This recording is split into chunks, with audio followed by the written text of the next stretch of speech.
Le lycée Freycinet, situé au cœur de Saint-Brieuc dans les Côtes-d'Armor, est un lieu d'enseignement emblématique depuis plusieurs décennies. Dans le cadre d'un projet de rénovation et de modernisation, des travaux de démolition ont été entrepris. Aujourd'hui, le lycée écrit une nouvelle page de son histoire. Ici, un défi unique s'est imposé. La proximité immédiate entre les bâtiments anciens et les nouvelles constructions. L'ancien bâtiment était à 20 cm du nouveau. Donc là, il n'y a pas droit à l'erreur. Chargé d'histoire, cet établissement a vu passer des générations d'élèves, tout en s'adaptant aux évolutions éducatives et architecturales. Chaque étape de la démolition doit être menée avec une précision chirurgicale pour préserver les infrastructures voisines, tout en garantissant la sécurité des ouvriers et des futurs occupants.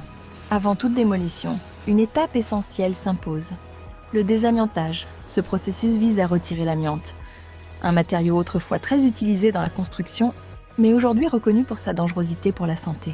Le désamiantage, bien que délicat et technique, est une étape cruciale pour préparer le bâtiment à une démolition en toute sécurité. Les ouvriers, équipés de combinaisons intégrales, travaillent dans des zones confinées afin d'éviter toute dispersion de fibres d'amiante. Au tout début, il y a eu une première intervention d'amiante, du désamontage. Après, la deuxième, c'est la déconstruction, c'est-à-dire qu'ils purgent tout le bâtiment, tout ce qui est bois et tout ça, c'est trié, c'est évacué. Et nous, on arrive à la fin, en démolition. La démolition du bâtiment est maintenant en cours. Ceci constitue une étape impressionnante qui met en action des machines et des techniques de pointe. Sur le site, d'impressionnantes pelles hydrauliques équipées de pinces et de broyeurs prennent le relais des ouvriers qui ont préparé le chantier. Ces puissants engins s'attaquent à la structure avec précision. Ils fragmentent le béton et l'acier tout en préservant minutieusement les matériaux réutilisables.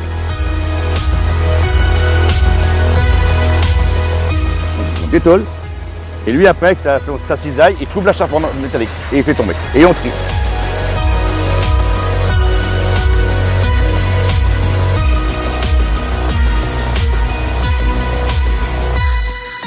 Tout est trié, au maximum.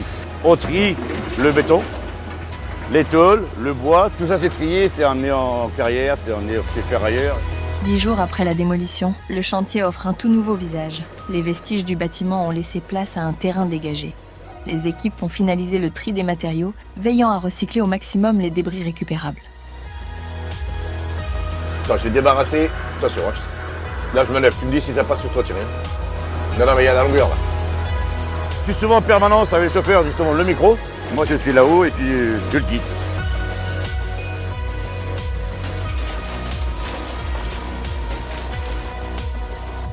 Je te laisse mettre tout ça en sécurité et puis moi je vais aller charger la benne.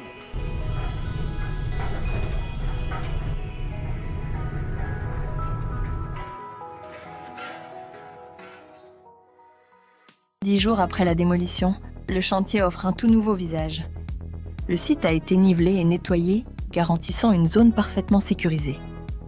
Ce travail méticuleux reflète le savoir-faire des professionnels impliqués, qui ont su transformer ce chantier complexe en une réussite.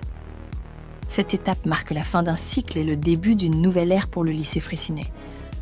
Le terrain est désormais prêt pour accueillir un projet moderne au service des élèves et de la communauté. Bienvenue sur ce chantier impressionnant où passé et futur se rencontrent. Nous sommes sur le site d'une carrière d'enrobé encore en activité, mais qui se prépare à entrer dans une nouvelle ère. Après des décennies de service, une partie des infrastructures va céder sa place pour permettre une modernisation complète de l'ensemble.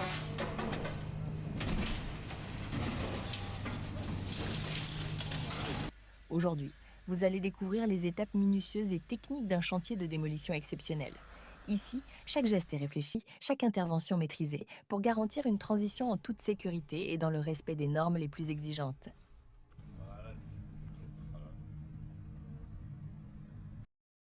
Tout commence par la préparation. Avant de toucher aux structures principales, les équipes s'assurent que chaque élément du chantier est sécurisé. Les ouvriers interviennent avec méthode pour désassembler les parties les plus sensibles.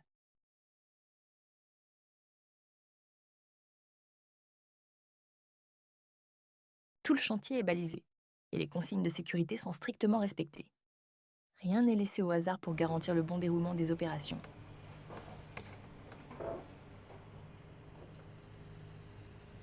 Pendant ce temps, d'autres ouvriers s'occupent des zones annexes, en retirant les éléments amovibles et en triant les matériaux qui pourront être recyclés ou réutilisés.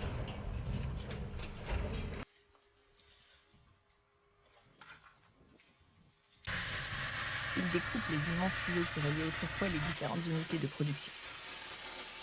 Ces tuyaux, en métal épais, nécessitent un travail précis et une coordination parfaite entre les équipes. Chaque découpe est réalisée avec une extrême prudence, car il est essentiel de réduire au maximum les tensions dans la structure avant la démolition.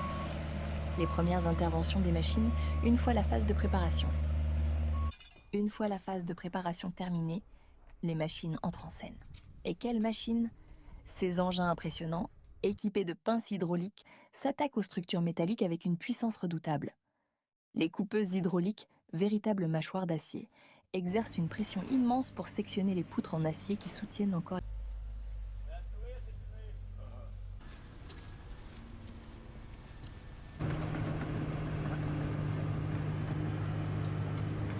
Ce processus de déconstruction est à la fois impressionnant et méthodique. Chaque machine a un rôle précis et leur coordination permet d'avancer étape par étape, en toute sécurité. Les premières structures commencent à tomber. Ici, tout est une question de contrôle. Les machines continuent d'affaiblir les points de soutien des bâtiments jusqu'à ce que l'équilibre soit rompu.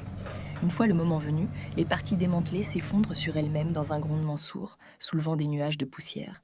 Cette phase est particulièrement impressionnante, mais elle est aussi le fruit d'un travail préparatoire méticuleux. Rien n'est laissé au hasard pour garantir que chaque chute se déroule exactement comme prévu, en minimisant les risques pour les équipes et les infrastructures environnantes.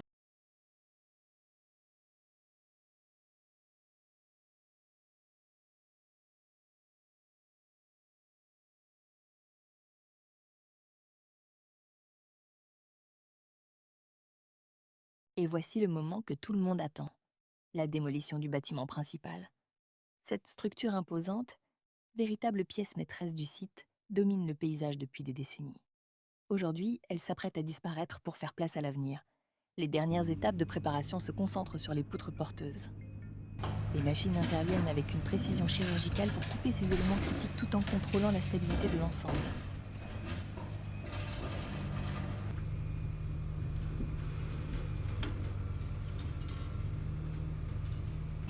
Les équipes surveillent chaque mouvement, prêtes à intervenir en cas d'imprévu.